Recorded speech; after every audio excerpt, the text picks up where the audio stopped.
you're one of the most thoughtful guys on macro, and I'm so grateful that we have you on. And about a month ago, you tweeted about the desire of every asset manager and executive for an aggressive easing cycle. But the pain that folks on Main Street are feeling is around inflation still.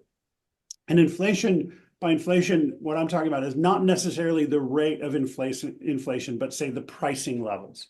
So we have, say, the capital holders, the asset managers and executives who want an easing cycle. We have consumers who kind of don't because of inflation.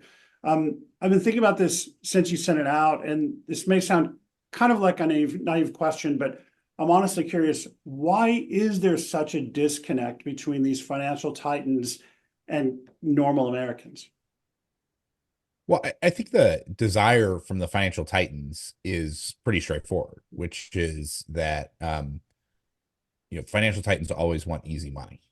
I mean, unless inflation was so extreme in terms of that it would be meaningfully destabilizing, which we're not. Even the elevated inflation that we saw a couple of years ago was not even at that level.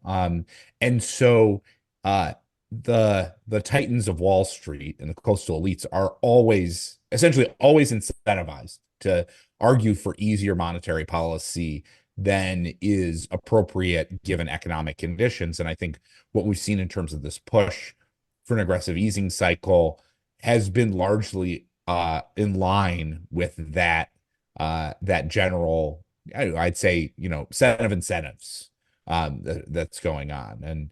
And so I think what you're seeing is they're arguing their book, both directly and indirectly in all Sure. sorts of different ways. And that in many ways, Main Street is arguing, so to speak, its book, which is, what is the big pain that the everyday American sees?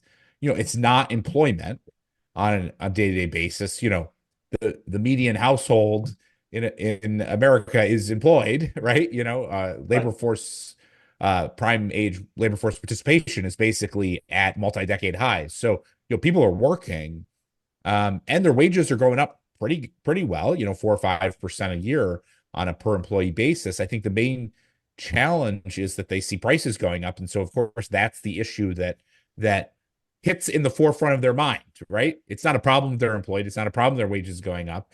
The problem is the prices are going up, and so until that gets resolved in a way that they don't see it on an everyday basis, then that's